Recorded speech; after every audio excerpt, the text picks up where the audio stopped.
El que tenga oídos para oír, que oiga, vea. Vamos al capítulo 10 y estamos en el versículo 4.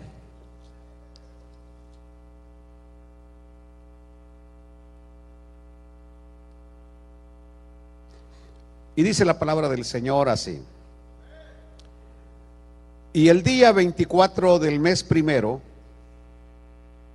estaba yo a la orilla del gran río Hiddekel, y alcé mis ojos y miré, y aquí un varón vestido de lino y ceñido sus lomos de oro de Ufaz. Su cuerpo era como de berilo y su rostro parecía un relámpago y sus ojos como antorchas de fuego, y sus brazos y sus pies como de color de bronce bruñido, y el sonido de sus palabras como el estruendo de una multitud. Y solo yo, Daniel, vi aquella visión, y no la vieron los hombres que estaban conmigo, sino que se apoderó de ellos un gran temor, y huyeron y se escondieron. Padre poderoso,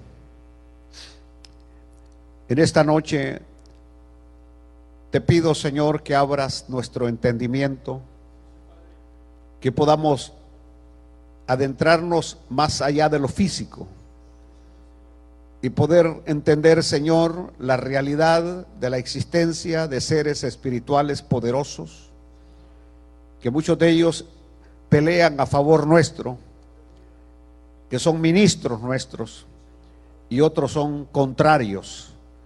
Pero que Dios nos dé discernimiento en esta noche, Padre, en el nombre de Jesucristo.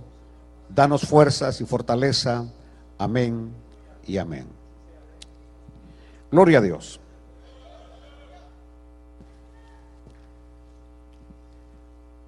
Los hijos de Dios, y este es un concepto que tenemos que entender, porque somos los hijos de Dios. Vuelvo a decirlo, somos los hijos de Dios. Amados, ahora somos hijos de Dios. A los suyos vino y los suyos no le recibieron, mas a los que le recibieron, a los que creen en su nombre, les ha dado potestad de ser llamados hijos de Dios. Somos hijos de Dios. Mas sin embargo, esta gran verdad, absoluta verdad, algunas veces es mal entendida, mal comprendida. En el sentido que muchos piensan que por ser hijos de Dios no vamos a pasar por aflicciones, no vamos a pasar por desolaciones, no vamos a pasar por momentos de tristeza, y estamos totalmente equivocados.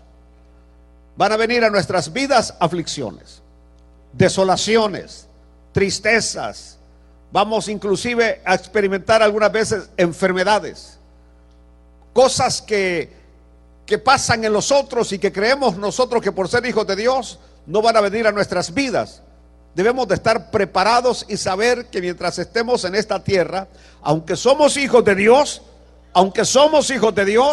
vamos a pasar por aflicciones. Es probable que en esta noche usted está pasando por una aflicción.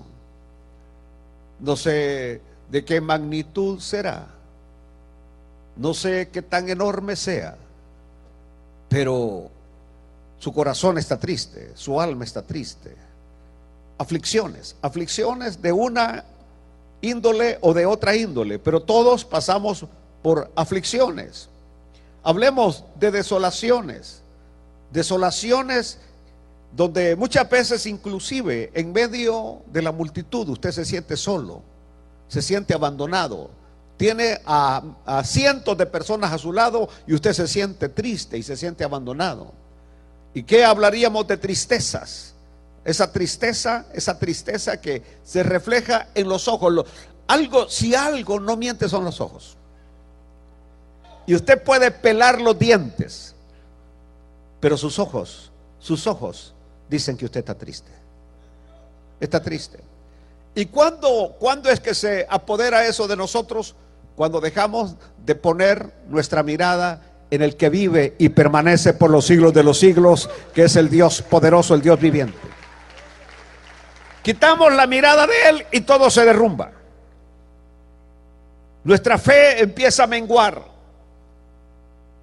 Y en aquellas áreas donde antes estábamos fuertes y creíamos que Dios podía hacer algo, de repente empezamos a dudar. Empezamos a dudar porque nos apartamos de la fe, de las promesas que hay en su santa palabra, y por eso muchas veces somos embargados por la tristeza. Pero bueno, en esta noche yo quiero decirles que hay un Dios en los cielos que consuela a los afligidos. Hay un Dios en los cielos que consuela a los humildes. El Dios que consoló a Daniel, el Dios que consoló a Daniel y lo fortaleció. Porque cuando Dios consuela, Dios fortalece. El punto en esta noche es que si usted vino arrastrando los caites, vino todo debilitado, hoy tiene que salir fortalecido en el nombre poderoso de Jesús, con las manos en alta y con su fe renovada. Aleluya, aleluya. Dios le dio a Daniel el aliento que necesitaba para seguir adelante. Y es probable que usted también en este momento esté diciendo: ya no tengo fuerzas para seguir adelante. Nunca se te ocurra, decía mi amigo, darte por vencido. Nunca se te ocurra darte por vencido. Yo sé lo que a ti te pasa, dice él, porque a mí también me pasó. Pero nunca te des por vencido. Aunque sientas que los caminos se cierran, que las puertas se cierran. Cuando las puertas humanas se cierran, Dios te empieza a abrir las divinas. Dios te abre la de los cielos. Daniel estaba desalentado. Y ahora Dios viene a fortalecerlo para seguir adelante, confiando en Dios. Y por supuesto, este pasaje bíblico será un ejemplo y un testimonio para todos aquellos que venimos detrás de Daniel. Porque eso es lo hermoso de la palabra del Señor, que lo que Dios hizo con Abraham lo puede hacer conmigo. ¿Está entendiendo lo que digo? Lo que Dios hizo con Jacob lo puede hacer con nosotros. Lo que Dios hizo con Moisés lo puede hacer con nosotros. Lo que Dios hizo con Josué lo puede hacer con nosotros. Lo que Dios hizo con Daniel, lo que Dios hizo con David, lo puede hacer con nosotros, porque Dios no cambia. Él es el mismo. Aleluya. Bueno, Daniel estaba afligido. Estaba afligido y afligido al extremo. Es decir, en un grado superlativo. Recordémonos que por 3 semanas estuvo en ayuno. En el ayuno que le llamamos el ayuno de Daniel, de 21 días. Por 3 semanas. El versículo 1 es un versículo clave para entender lo que estoy diciendo. Porque nos dice, el versículo 1 nos dice que era el año 3 de Ciro, rey de Persia. Era el año 3 de Ciro, rey de Persia. En otras palabras, estaríamos hablando del año 536 antes de Cristo. Recordémonos que Ciro conquistó Babilonia en el 539 antes de Cristo, y este era su 3er año. Cuando Ciro llega a tomar posesión, a conquistar Babilonia, una de las primeras cosas que hizo Ciro fue decretar el primer regreso de los judíos a Jerusalén. Fue lo primero que hizo, decretar que los judíos que quisieran podían regresar a su tierra, Israel. Y por lo menos 50,000 judíos, liderados por Zorobabel y Esdras, emprendieron el camino de regreso a la tierra de Israel. Mientras esto ocurría, escuchen bien, esta es la parte interesante, porque 50,000 judíos de los miles y miles y miles que habían allí en Persia, en Babilonia, deciden regresar a su tierra amada, la tierra de Israel. Es probable que usted no pueda entender esto, pero David decía: prefiero, aunque sea un día en sus atrios que 1000 fuera de ellos.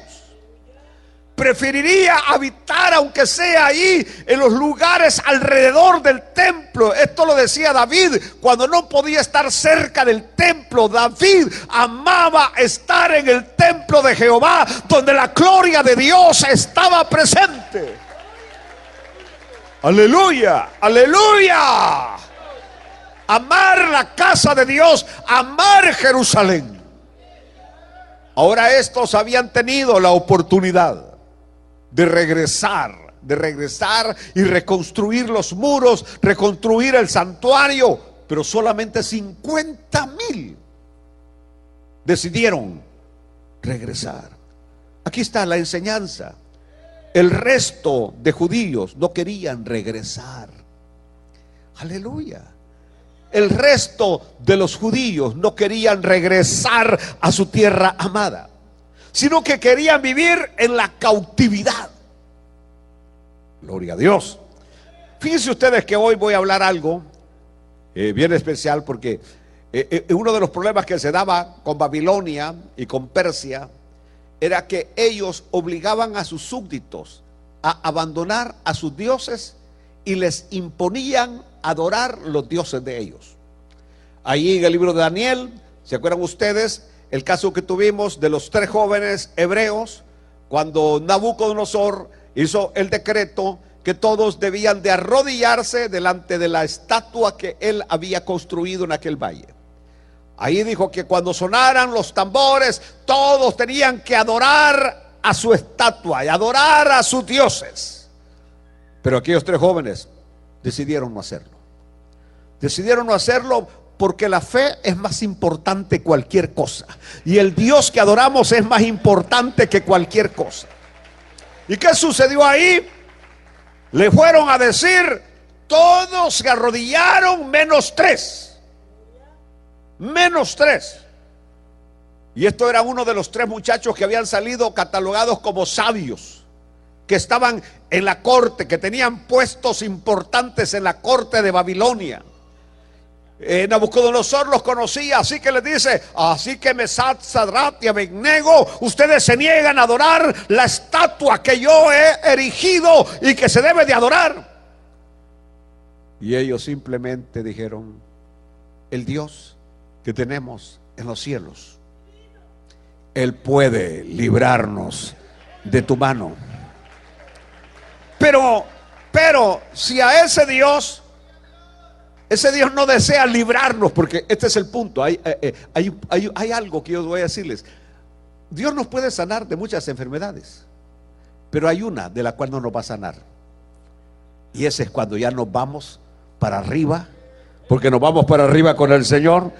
Cuando llegue esa enfermedad, gaste usted en lo que gaste, haga lo que haga, vaya a los hospitales que vaya a los doctores que vaya, usted se va. Así que le dijeron: Dios puede librarnos, pero si no nos libra, de todas maneras no adoraremos tu estatua. Querían obligarlos. Aleluya. Por eso quiero que ustedes vean el punto. Estos que tuvieron la oportunidad de regresar a la tierra de Israel para seguir manteniendo su fe y su comunión con Dios, y ellos prefirieron la cautividad, y al preferir la cautividad estaban aceptando abandonar al Dios verdadero y adorar los dioses falsos. Es lo que prácticamente estaba sucediendo en ese momento. Es decir, abandonar al Dios verdadero y adorar a los dioses falsos. Por ejemplo, nosotros debemos darle gracias a Dios que estamos en un país donde hay libertad de culto, libertad de adoración. Aquí a nadie se le obliga. Si usted quiere ser impío es porque quiere. Si usted quiere ser hijo del diablo es porque quiere. Si usted quiere irse detrás de religiones falsas es porque quiere. Pero el que quiere adorar al Dios vivo, aquí hay libertad para adorar al Dios vivo. Inclusive tenemos un presidente medio no sé qué, Pero algo que no se le puede quitar es que él está a favor del pueblo evangélico, que él estimula a seguir al Dios de la Biblia. Eso no se le puede quitar a este presidente que algunos lo tienen como lo peor, pero este hombre ama las cosas espirituales. Bueno, dejemos eso porque eso no es política, ni me interesa la política. Lo que estoy diciendo es que estos israelitas tuvieron la oportunidad de regresar a su tierra y no lo hicieron porque amaban más las cosas de Persia que regresar allá. Aleluya. Tuvieron la oportunidad y no la aprovecharon. Entonces eso se llama indiferencia. Indiferencia. Y yo no sé si tocarlo o no tocarlo. ¿A qué horas es el partido del domingo? ¿A qué horas es ese maldito partido el domingo? ¿A qué horas es? ¿A qué horas es?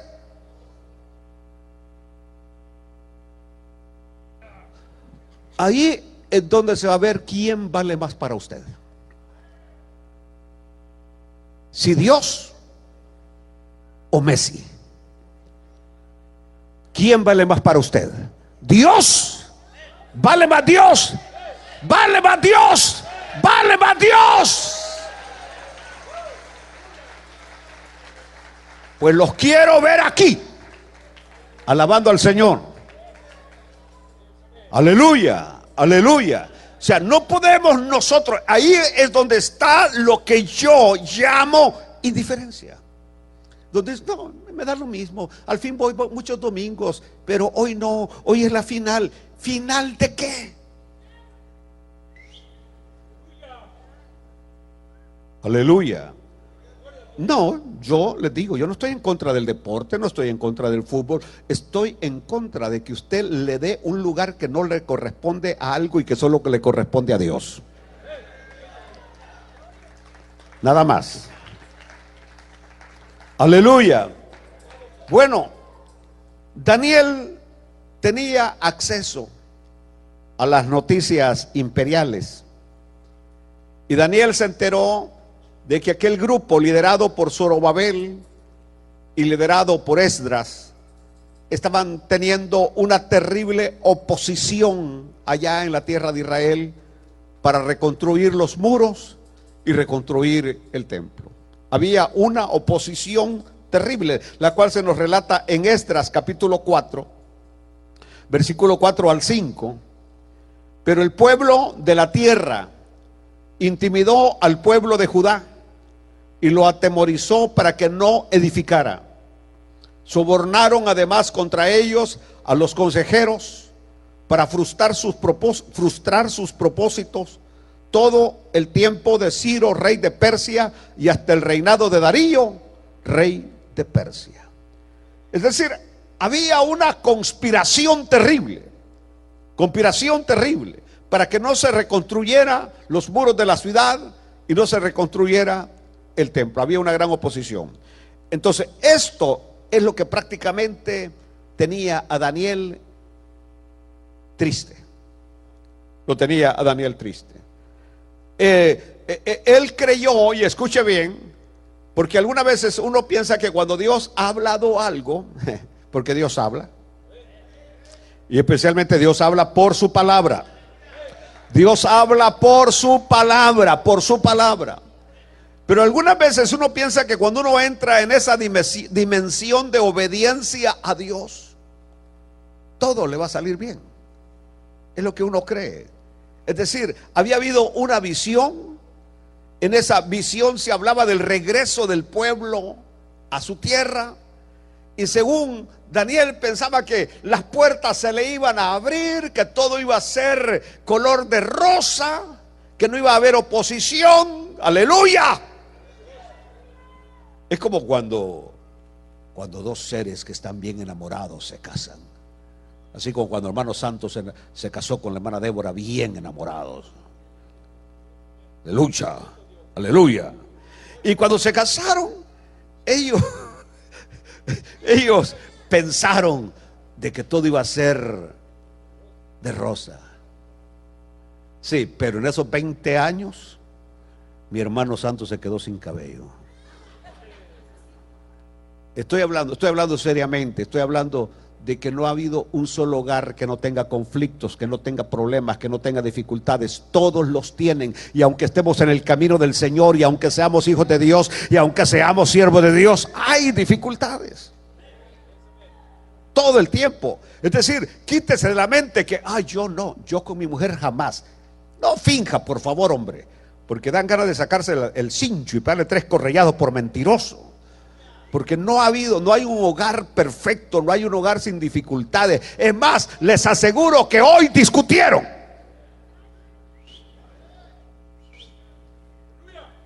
Aleluya. Venían allí por el parqueo discutiendo. Y hasta venía diciéndole: ya llegamos a la iglesia, cálmate, hombre. Dejemos el chicle aquí trabado, y luego lo recogemos cuando salgamos. Y ya cuando salen del culto, ¿en qué estábamos? Entonces Daniel pensó que de acuerdo a la visión que había recibido, todo iba a marchar sobre ruedas. Pero ahora están teniendo una terrible oposición. Y al tener esa oposición, esto iba a calar en el ánimo de los judíos que estaban allí todavía en Persia, que no se querían ir. Si al principio no se quisieron ir, ahora al saber que había oposición, que las cosas estaban difíciles allá, la cosa iba a ser peor. Entonces el punto, escuchen bien, el punto es que cuando esto ocurre, Daniel tiene aproximadamente ya 85 años de edad. Quiero que escuchen, 85 años de edad. Hasta este momento él ha sido el hombre de Dios, el hombre que está guiando al pueblo. Bendito sea Dios que pone hombres que guían al pueblo. Entonces Daniel ha estado al frente, pendiente del regreso, leyendo las profecías para que la palabra del Señor se cumpliera en su pueblo de Israel. Aleluya. Ha confesado el pecado del pueblo, le ha pedido perdón a Dios por los pecados del pueblo. Ahora la gran pregunta es: yo tengo 85 años, dice Daniel. ¿Estoy cómo? ¿Ya qué? Viejo. ¿Qué va a pasar cuando el Señor me lleve? ¿Qué va a pasar cuando el Señor me lleve? Y este pueblo quede sin. Así lo dice Daniel de una manera muy clara: que guíe al pueblo, para que alguien guíe al pueblo, a ese pueblo que en este momento es indiferente. Imagínense ustedes, si nosotros con este tipo de mensaje que estamos ahí, cuidado, primero Dios y aquí allá, que en aquellas iglesias donde no les están enseñando que primero es Dios, segundo es Dios y tercero es Dios. Aleluya, aleluya. Increíble, porque yo creo que aquí procuramos predicar la palabra del Señor tal como es. Alaben al Señor en esta noche. Entonces el pueblo tenía, número uno, el pueblo estaba indiferente con Dios. Y el pueblo allá estaba teniendo oposición. Y entonces Daniel dice: bueno, Señor, hay algo que no lo he logrado entender. No he logrado entender cómo siendo cristiano, cómo siendo hijo de Dios, de repente no tengo lo suficiente para pagar la renta. No puedo entender cómo siendo hijo de Dios de repente vienen enfermedades terribles a mi vida.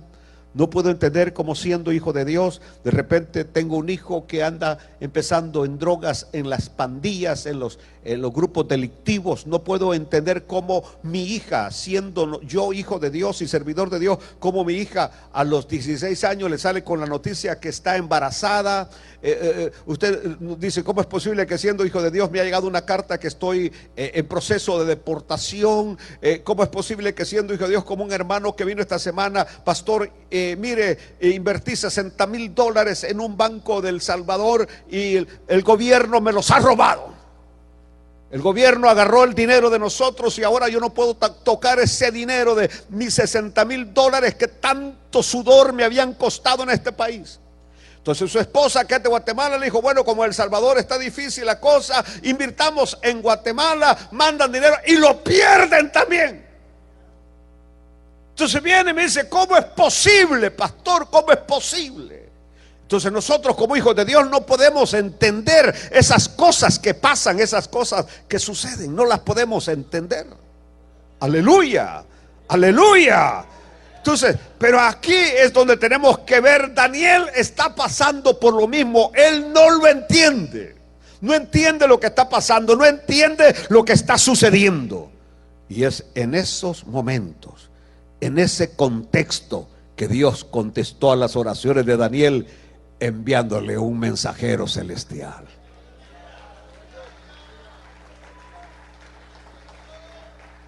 Aleluya. Es en el momento de mayor confusión, porque aclaro, el Dios que nosotros adoramos, en Él no hay confusión. El Dios que nosotros tenemos es un Dios que habla claro, derecho y específico. El Dios que tenemos no anda por las ramas. Ese Dios habla directamente. Aleluya.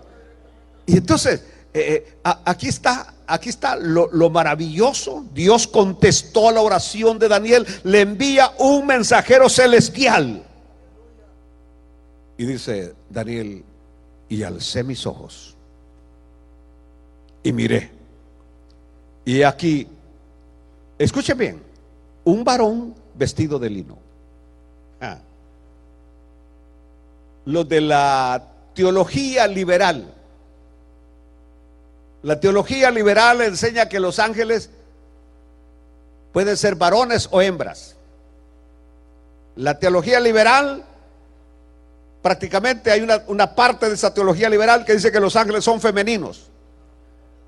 Hoy los vamos a mandar al mismo diablo, porque de acuerdo a la palabra del Señor, y tenemos aquí a Daniel, uno de los 4 más grandes profetas del Antiguo Testamento, y dice que cuando él alzó sus ojos y miró, no vio a una señorita, vio a un varón.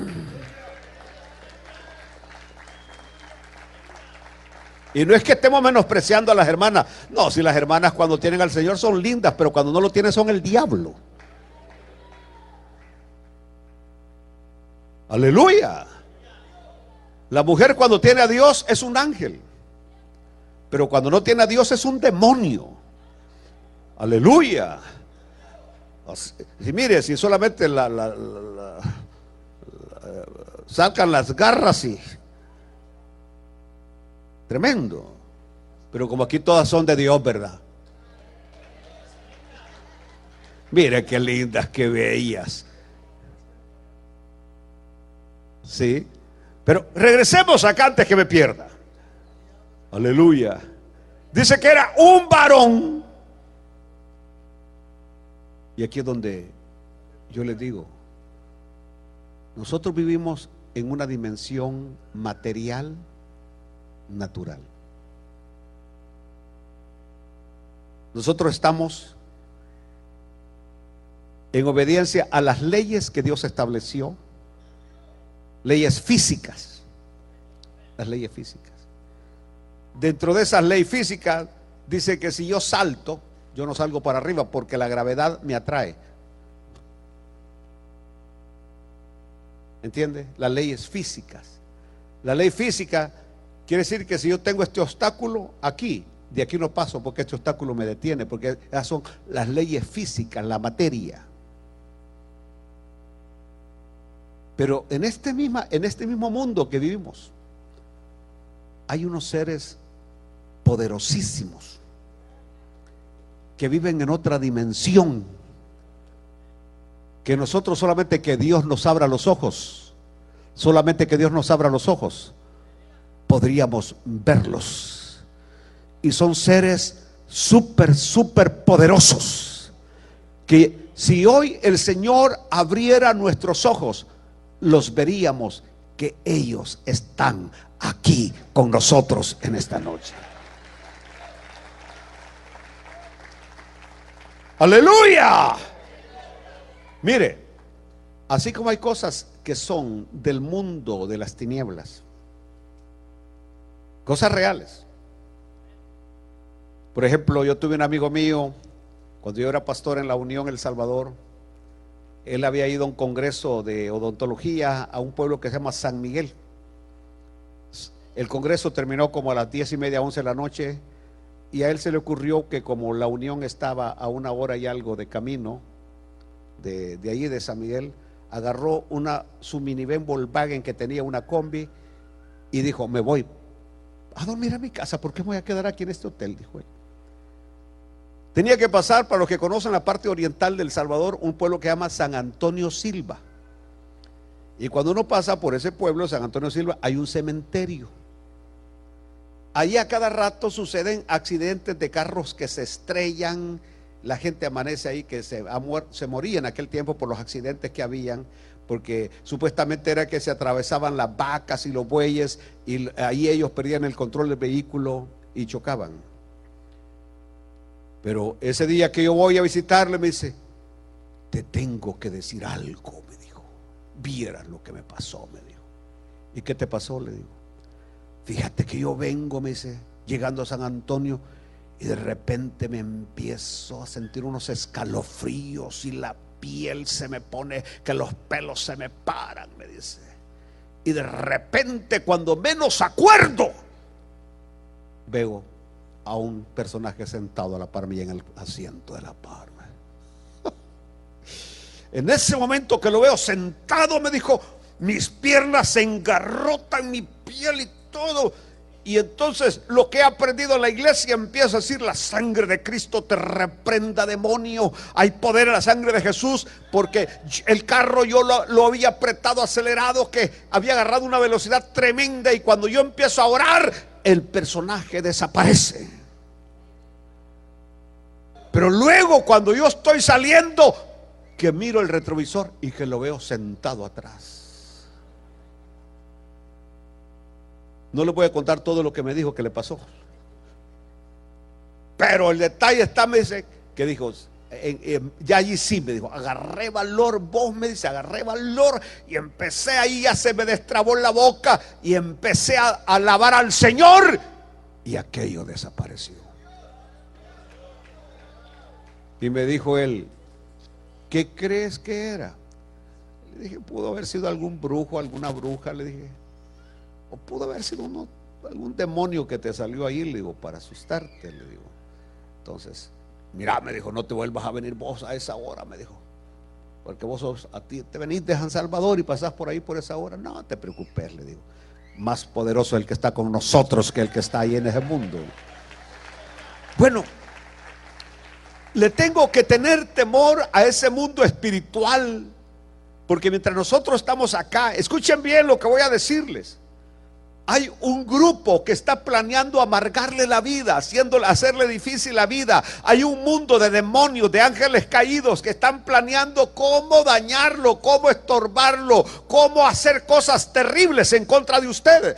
Pero al mismo tiempo que ellos están planificando dañarlo, hay otros que están planeando cómo defenderlo, cómo estar al lado suyo, para que cuando llegue el momento usted pueda salir victorioso. ¡Aleluya!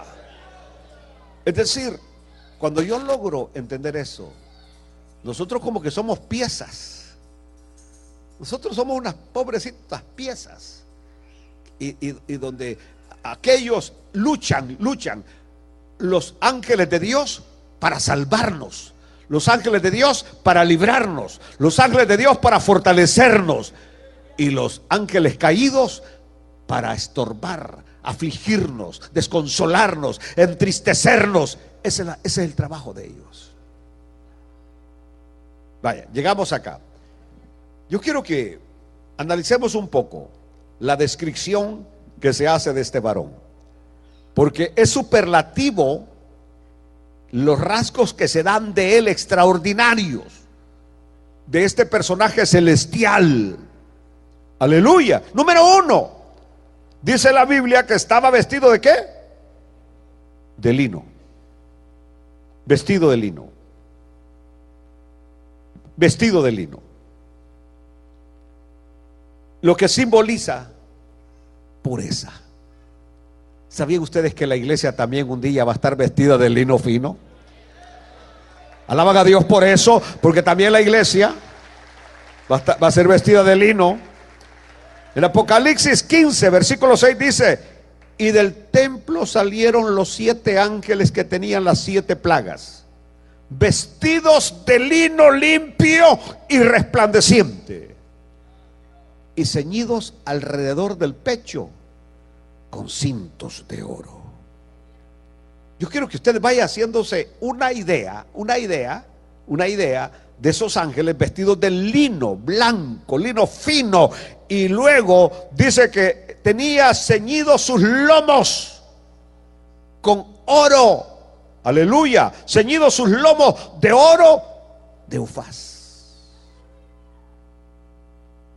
Esa palabra Ufaz era un lugar conocido porque producían ahí el mejor oro. Ahí estaban las mejores minas del mejor oro, según Jeremías capítulo 10 versículo 9.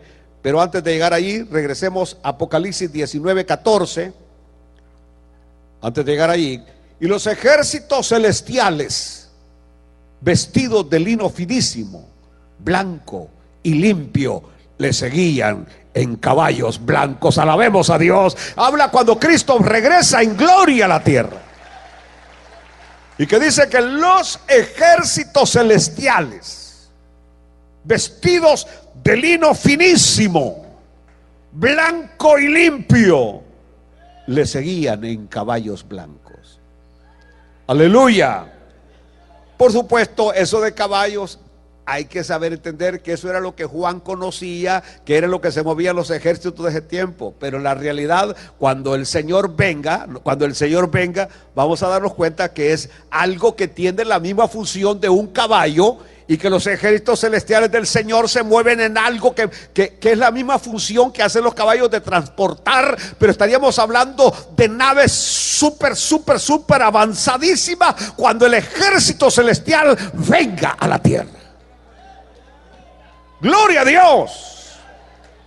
Ahora, el personaje, aquellos de Apocalipsis con cinto de oro. Y no una cadenita de esas delgaditas que usted anda trabada en el cuello, no. Estamos hablando de un cinto de 3, 4 pulgadas de puro oro, acá, ceñido. Aleluya. Gloria a Dios. Y esto habla de su alta dignidad. Ahora, quiero que observen algo, porque este ángel era el que había sido estorbado por el príncipe de Persia, para que no viniera a darle la revelación a Daniel. Y mire la alta dignidad que tiene, que dice que su cuerpo era como de berilo. Me puse a ver allí en el internet el berilo.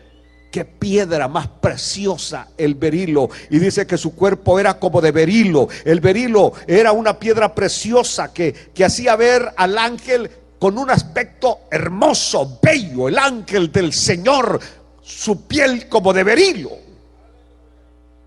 Aleluya, cinto de oro, vestido de lino fino. Dice que su rostro parecía relámpago. Y la idea que parecía relámpago puede ser que era muy brillante, su rostro era brillante. A propósito, ¿ustedes han visto ángeles alguna vez? ¿Han visto ángeles o no han visto ángeles? Porque a Jesús usted no lo ha visto. Usted ha visto ángeles. A Dios usted no lo ha visto. Aquel que me diga que ha visto a Dios está mintiendo, porque a Dios nadie le vio jamás. Lo dice mi Señor Jesucristo, a Dios nadie le vio jamás. El unigénito Hijo de Dios fue el que le vino a dar a conocer cuando vino a la tierra, y luego todo lo demás que aparece son ángeles. En el Antiguo Testamento teníamos teofanías, es decir, el Cristo maravilloso muchas veces revelándose. Aleluya, aleluya. ¿Pero ha visto ángeles usted? Hace poco un hermano aquí vio ángeles en este altar. Dice, fue increíble. El muchacho estaba emocionado porque me dice, usted no había subido al púlpito todavía. En la alabanza estaba la alabanza. Yo tenía mis ojos cerrados y de repente empiezo a ver esos grandes personajes vestidos de blanco que llegaban hasta arriba. Y cuando vengo a abrir los ojos, usted estaba en el púlpito. Es decir, yo no dudo que nosotros estamos respaldados por ángeles de Dios. Y si estamos respaldados por ángeles de Dios, aquí no puede haber una influencia de otra manera, porque aquí está Dios.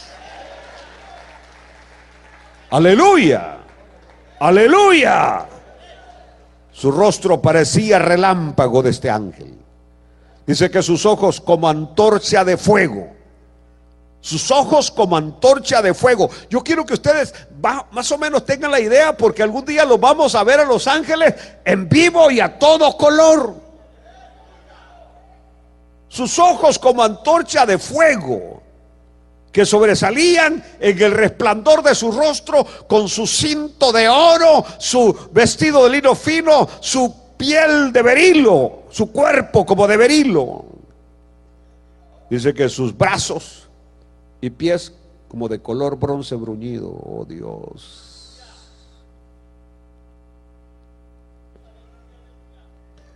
Aleluya. Yo pude ver esto, yo lo pude ver. La piel de ellos, la pude ver. Bronce bruñido, lo pude ver.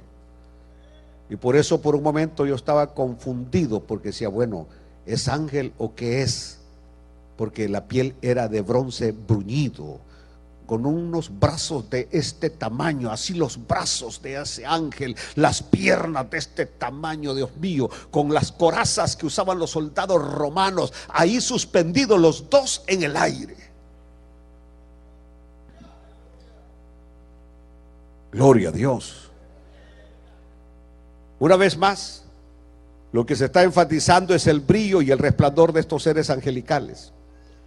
El sonido de su palabra, dice Daniel, como estruendo de una multitud. Como estruendo de una multitud. Es decir, habla de autoridad, de potencia de voz. Tienen una voz de autoridad los ángeles. Y aquí es donde entramos ya a la explicación de esto.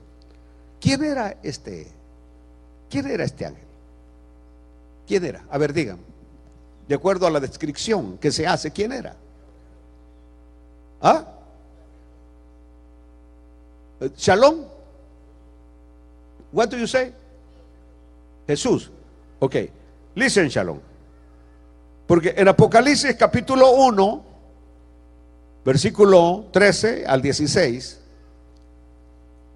dice Juan, el apóstol amado, el teólogo, y en medio de los 7 candeleros, es decir, en medio de las 7 iglesias, en medio de la iglesia, en medio de la iglesia, en medio de la iglesia, en medio de la iglesia. ¿Cómo puede entrar un demonio a un lugar como este si en medio de la iglesia está aquel semejante al Hijo del Hombre, vestido de una ropa que llegaba hasta los pies y ceñido por el pecho con un cinto de oro? Su cabeza y sus cabellos eran blancos como blanca lana, como nieve. Sus ojos como llama de fuego, y sus pies semejantes al bronce bruñido, refulgente como en un horno, y su voz como estruendo de muchas aguas. Tenía en su diestra 7 estrellas. ¿Y quiénes son las estrellas? No, las estrellas son los ángeles de la iglesia, los pastores de la iglesia. De su boca salía una espada aguda de 2 filos, y su rostro era como el sol cuando resplandece en su fuerza. ¿Por qué Shalom no puede ser Jesús el ángel de Daniel 10? ¿Por qué razón? Por una sola. Porque el ángel le dice a Daniel: Daniel, desde el día que tú hiciste la petición, yo salí. Aleluya. Daniel, no temas, porque desde el primer día que dispusiste tu corazón a entender y a humillarte en la presencia de tu Dios, fueron oídas tus palabras, y a causa de tus palabras yo he venido. Mas el príncipe del reino de Persia se me opuso durante 21 días. Pero he aquí, Miguel, uno de los principales príncipes, vino para ayudarme, y quedé allí con los reyes de Persia. ¿Qué hubiera pasado si este ángel que aparece aquí hubiera sido Cristo y el príncipe de Persia se le hubiera atravesado? Lo hubiera macaneado en un 2x3. Por eso no puede ser Jesús, porque Jesús es el ser más poderoso que hay. Jesús es todopoderoso. Alaben a Jesús, Jesús, Jesús. Aleluya. El diablo no quiere oír ese nombre, los demonios no quieren oír ese nombre, pero en el nombre de Jesús hay poder. Jesús es el nombre sobre todo nombre. Aleluya, aleluya. Si hubiera sido Jesús, ese principito, ese diablito que había salido ahí, hubiera salido corriendo. ¿Se imaginen ustedes cuando el Señor llega donde estaban los endemoniados allá en Gadara? ¿Por qué vienes a tormentar? Sabemos quién eres. Tú eres el Santo, le dicen. Tú eres el Hijo del Altísimo. Por favor, no nos vengas a atormentar antes de tiempo. Ellos ya saben que les espera el tormento. No nos vengas a atormentar antes de tiempo. Ahí estaban todos. Al pobre endemoniado lo tenían todo endemoniado, a la gente la tenían toda asustada, nadie se podía pasar por ahí. Pero cuando Jesús aparece, ahí están de rodillas delante de Jesús, porque delante de Jesús se dobla toda rodilla. Aleluya, aleluya. Y aquellos pobres adorando a Messi, pobres diablos, de rodillas solo de Jesús. Ahí vi unas imágenes que tienen la imagen de él con unas candelas, y ahí están. San Messi, ganemos la copa. Idolatría, demonios. Aleluya, aleluya. Ahí está alguien que me está escuchando y está molesto. Esa es mi intención, que se moleste. Aleluya, aleluya. Así que por eso no puede ser Jesús el ángel. De acuerdo a lo que nos va a decir más adelante, el que siempre vino a revelarse, a traer todo, era el arcángel Gabriel. Y Gabriel es arcángel. Pero aquí yo quiero que ustedes entiendan algo. Porque si Daniel, siendo arcángel, y esta descripción que se da muy similar al Hijo de Dios, muy similar al Hijo de Dios, con cinto de oro, lino fino, con esa voz como multitud de muchas aguas, piel de bronce bruñido, sus ojos como de fuego. Gloria a Dios, gloria a Dios, seres poderosos. Aleluya. Y ese ser poderoso 21 días estuvo peleando contra el príncipe de Persia. Aleluya. Oh Dios, yo les decía aquel día a ustedes que cada país tiene un príncipe poderoso. Aquí Estados Unidos tiene su príncipe, así que quien gobierna aquí no es prácticamente ni el Congreso ni Estados Unidos. Aquí hay una agenda de esos seres, que es la que se está llevando a cabo. Por eso es que hay muchas cosas que nosotros no las entendemos a nivel del mundo, porque todavía quien reina en este mundo no es Cristo. Cristo reina en su iglesia, Cristo reina en nosotros, pero Cristo no reina en este mundo. Aleluya. Tenemos la fe, tenemos la esperanza que un día va a aparecer y pondrá sus pies en el monte de los olivos, y que cuando Él ponga sus pies sobre los montes de los olivos se partirán en dos, y entonces Él se va a sentar en el trono en Jerusalén para reinar 1000 años en la tierra. Aleluya. Así que para mí este ser, este ángel, era alguien muy cercano al trono de Dios. Al trono de Dios. ¿Sabe que fue tan tremenda la aparición, el poder y la gloria de este ángel, Y aquí voy a terminar. Que dice que los que estaban juntamente con Daniel, se apoderó de ellos un gran temor y huyeron y se escondieron.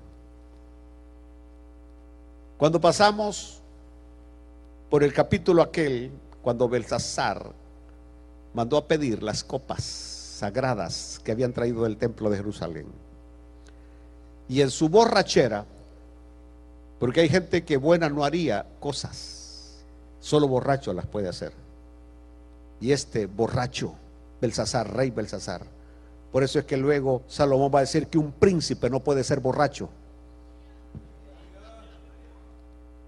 Se lo voy a decir de nuevo. Ustedes son príncipes, ¿va? Los príncipes no pueden ser borrachos.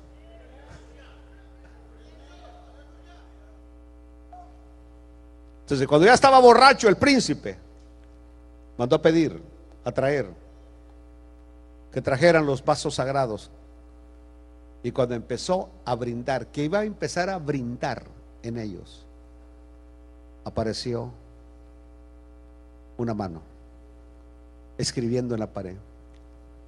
Y dice la Biblia que cuando esa mano apareció,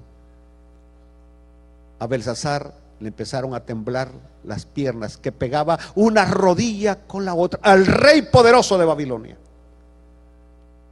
Le agarró ¿qué? Canillera, dijo. Temblazón, palidez. Imagínese, si delante de la mano le pasó esto, ¿cómo será cuando estén delante del Rey de Reyes y Señor de Señores? Si estos que estaban con Daniel, cuando vieron, y Daniel dice, yo, Daniel, vi aquella visión y no la vieron los hombres que estaban conmigo. O sea, solamente vieron que algo estaba pasando y se apoderó de ellos un gran temor y huyeron y se escondieron. ¿Quién podrá estar de pie delante del Altísimo, delante de la majestad? Yo no sé si a ustedes le ha pasado de repente que cuando está delante de una persona muy importante se le traba la lengua, no puede ni hablar, no puede ni decir nada. Imagínese estar delante de su majestad, Rey de Reyes y Señor de Señores, el Hijo de Dios. Póngase de pie en esta noche, por favor. Y oramos y le decimos: Padre nuestro que estás en los cielos, Señor, qué tremenda revelación que nos da el libro de Daniel, Señor. Si tan solo entendiéramos que tú peleas, que tú tienes seres poderosos que pelean a nuestro favor. De otra manera ya hubiéramos sido acabados, derrotados. Pero tenemos ángeles poderosos, porque el ángel de Jehová acampa alrededor de los que le temen y los defiende. Digan un gloria a Dios en esta noche.